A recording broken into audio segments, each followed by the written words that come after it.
పరిచయం ఇవ్వదలుచుకున్నాయి. ఈరోజు ఈ 2-3 రోజులు ఎందుకు లేట్ అయింది అని అంటే, ఎందుకంటే గెలిచిన ప్యానెల్ ఎవరైతే ఉందో మంచి సంతోషాలతో వాళ్ళు హ్యాపీగా ఎంజాయ్ చేస్తున్న తరుణంలో మనం వచ్చి వాళ్ళను డిస్టర్బ్ చేయడం మంచిది కాదని చెప్పి 2 రోజులు ఒట్టుకోవటం జరిగింది. ప్రతి ఒక్కరూ నా విజయానికి కృషి చేసిన వాళ్ళు, మా ప్యానెల్ మెంబర్స్ అయితేనేమి, గ్రామస్తులు అయితేనేమి, ముఖ్యంగా యువకులు అయితేనేమి, నేను గెలవాలని చెప్పి చాలా మోటివేట్గా ఓట్లు వేశారు. కానీ అన్ఫార్చునేట్లీ విజయం అంచుదాకా వచ్చి ఆగిపోవడం జరిగింది. అయినా నేను ఎలాంటి నిరాశకు గురి కాలేదు. ఇంకా ఒక బంతి కదా గోడకేస్తే ఎంత స్పీడ్గా ఎదురు తిరుగుతుందో నేను కూడా అదే రకంగా మళ్ళీ బడిలో ఉంటాను విముఖంగా మీకు తెలియజేస్తున్నాను.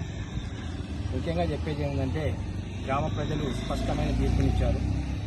మీ అందరికీ తెలుసు, దాదాపు 1500 చిలుకు పోలింగ్ జరిగితే మన ప్రత్యర్థి క్యాండిడేట్ గెలిచినటువంటి క్యాండిడేట్కు 600 చిలుకు ఓటు వచ్చింది. అంటే దాదాపు 900 మంది గ్రామస్తులు వ్యతిరేకంగా తీర్పిచ్చినట్టు లెక్క. సో ఇది బాగా గ్రహించండి. గెలిచిన వారికి కూడా నా యొక్క హార్దిక శుభాకాంక్షలు.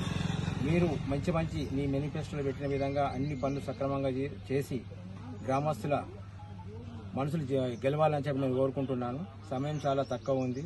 మీ యొక్క మేనిఫెస్టో ప్రకారం ఏ వాగ్దానాలు చేసిరో అవి ప్రతి ఒక్కటి నెరవేర్చాలని నేను కోరుకుంటున్నాను. ఎలక్షన్లు అయిపోయినాయి. ఇక కొట్టాటలకు, వెకిలి చేష్టలకు, కవ్వింపు మాటలకు తావులేదు. దయచేసి అందరూ కోఆపరేట్ కాండి. వాక్ స్వాతంత్రం కావచ్చు, పత్రికా స్వేచ్ఛ కావచ్చు, ఇది ప్రతి ఒక్కరి హక్కు. ఎంతవరకైతే ఒక వ్యక్తి ఇతరుల పేర్లు తీయకుండా, ఇతర మనోభావాలు దెబ్బతినకుండా స్టేటస్ రూపంలో కావచ్చు, లేకపోతే డీపీ రూపంలో కావచ్చు పెట్టుకుంటే, కొంతమంది తెలుసో తెలియకనో అజ్ఞానంతో వాళ్ళకి ఫోన్లు చేసి బెదిరిస్తున్నారట. ఇది ఎంతవరకు సమాజం? దొంగ అంటే భుజాలు తన్నుకున్నట్టు అది మీకు వర్తించినప్పుడు మీకు ఎందుకు రియాక్ట్ కావాలో నాకు అర్థం కావడం. దయచేసి ఇకనన్నా ఈగోను వదిలిపెట్టండి. ప్రజలు మీకు మద్దతు తెలిపారు కనుక ఇక మంచి వైపు, ఆ అభివృద్ధి వైపు అడుగులేస్తారని నేను కోరుకుంటున్నాను. దయచేసి ఈ విధంగా ఆలోచించండి. ఒక ప్రశాంతమైన వాతావరణంలో ఎన్నికలు జరిగినాయి. మనం కూడా ఒకరినొకరు ఎదురు పడ్డప్పుడు కూడా మంచిగా షేక్ హ్యాండ్ ఇచ్చుకున్నాం, చిరునవ్వుతో పలకరించుకున్నాం, ఆల్ ద బెస్ట్ అని చెప్పుకున్నాం. ఎలాంటి లొల్లులు అల్లర్లు జరగలేదు మన ఊళ్ళో. సో ఇది ఒక మంచి సంకేతం అని చెప్పి మనందరికీ తెలుసు.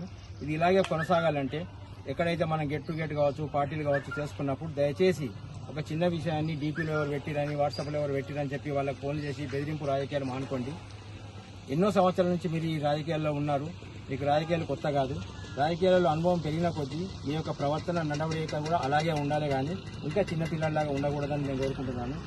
ఇక నా వరకు వస్తే నేను ఇప్పుడిప్పుడే ఆ రాజకీయాలలో తొలి అడుగు వేస్తున్నా, దిద్దుకుంటున్నా. అయినా నేను నీ నుంచి బాగా నేర్చుకోవాల్సి ఉన్నది, నేర్చుకుంటాను కూడా. దయచేసి ఈ విషయం మీద మీరు అందరూ ఒకసారి ఫోకస్ చేయండి. ఇంకొక విషయం చెప్పదలుచుకున్నది ఏంటంటే, అభివృద్ధి అనేది మనం ఏవైతే ప్రామిస్ చేసినామో, పాపం కొన్ని వార్డులకు ఇంకా ఎలక్ట్రిసిటీ లేదు, 3 వార్డులు లేదు, దాని మీద ఫోకస్ పెట్టండి. అలాగే యువకులకు మనం ప్రామిస్ చేసిన విధంగా ఓపెన్ జిమ్ కావచ్చు, దానిపైన కూడా కొన్ని శ్రద్ధ వేస్తే బాగుంటుందని చెప్పి నేను మనసారా కోరుకుంటున్నాను. ఇంకా బడి మీద కూడా స్ట్రెంత్ పెట్టే విధంగా దాని యొక్క మోడల్ స్కూళ్ళకి ఎదురు ధీటుగా అభివృద్ధి చేసే ప్రయత్నం చేయండి. ఇప్పటి నుంచే మొదలు పెడితే అనుకున్న టైము అనుకున్న సమయంలో పూర్తి అవుతాయి. నెగ్లెక్ట్ చేయకండి దయచేసి. ఇంకో విషయం, వర్షాకాలం రాకముందే ఇప్పుడు మీకు అపారమైన సమయం ఉన్నది. దయచేసి వర్షం పడ్డాక రోడ్లు తొవ్వలని చిత్తలు అయితే కనుక రైతులు పొలాలకు వెళ్ళే తొవ్వలు ఏవైతే ఉన్నాయో ఇప్పటి నుంచి వాటికి మొరాల ఏ రకంగా చేస్తారో చాలా మంచిగా చేయండి. ఎవరు అడిగేవారు లేరు అని చెప్పి నేను అనుకోవద్దు. నా వెనక మొత్తం మీకు తెలుసు ఆల్రెడీ గ్రామ ప్రజలు ఏ రకమైన తీర్పు చెప్పారు. సో ఈసారి వాళ్ళు క్షమించే పరిస్థితి లేదు కనుక దయచేసి ఎలాంటి ఏమంటారు వ్యతిరేక చర్యలకు పాల్పడకుండా అభివృద్ధి పైన మాత్రమే పనులు చేస్తారని చెప్పి నేను అనుకుంటున్నాను. దయచేసి దీన్ని జర అన్యతగా భావించి అడిగిన యొక్క రిక్వెస్ట్ మాత్రమే.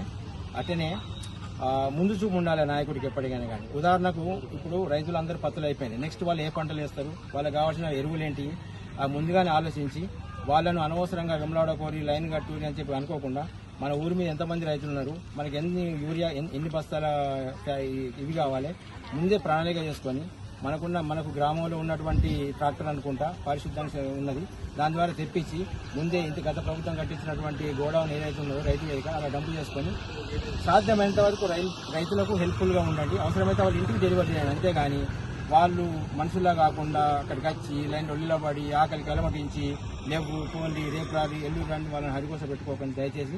ఎందుకంటే ప్రభుత్వం మీది, అధికారంలో మీరే ఉన్నారు. ఎంత మంచి పనులు చేస్తే మీరు అంత మంచిగా ప్రజలు మిమ్మల్ని ఆశీర్వదిస్తారని చెప్పి నేను కోరుకుంటున్నాను. దయచేసి దీని మీద శ్రద్ధ పెట్టండి. ఇకపోతే మా ప్యానెల్ మేము సాయశక్తిలా కృషి చేసినాం. ఏదో సమన్వయ లోపం, చిన్న కమ్యూనికేషన్ లేని కారణంగా మా కమిటీ మెంబర్ 6 గెలిచినప్పటికీ నేను రాకపోవడం కొంచెం నిరాశకు గురి చేసింది, అంతే తప్ప మరొకటి ఏం లేదు. ఇంతకుముందు నాకు చిన్న వీడియోలో కొంచెం ఏమంటే ఆవేశంలో మాట్లాడడం ఒక చిన్న పొరపాటు దొరికింది. దయచేసి పెద్ద మనసుతో దాన్ని మన్నించి నన్ను క్షమించండి. ఇక్కడ నుంచి అలాంటి పొరపాటు జరగకుండా చూసుకుంటాను అని నేను మనసారా వేడుకుంటున్నాను. ఇక ఎక్కువ మాట్లాడి రెచ్చగొట్టే విధానం నాది కాదని దయచేసి ఊరికి మాత్రం మంచిగా చేయండి. నా వంతుకు నేను గెలవకపోయినా నిరాశ చెందడం లేదు. నాకు వస్తున్న ఫోన్ల ప్రకారం బీయింగ్ ఒక ఎన్ఆర్ఐ కార్యకర్తలు కూడా నాకు ఫోన్ చేసి అడుగుతున్నారు. ఒక ఫౌండేషన్ స్టార్ట్ చేసి మన ఊళ్ళోనే ఆ కార్యక్రమం ద్వారా నేను కొన్ని మంచి పనులు కూడా చేయాలని చెప్పి నేను అనుకుంటున్నాను. సో మీ యొక్క ఆశీర్వాదాలు ఎల్లప్పుడూ ఇలాగే ఉండాలని మనసారా కోరుకుంటున్నాను. జై తెలంగాణ. నాకు ఎంతో ఇష్టమైన నినాదం, అందుకని జై తెలంగాణ అంటున్నా. జై జై తెలంగాణ.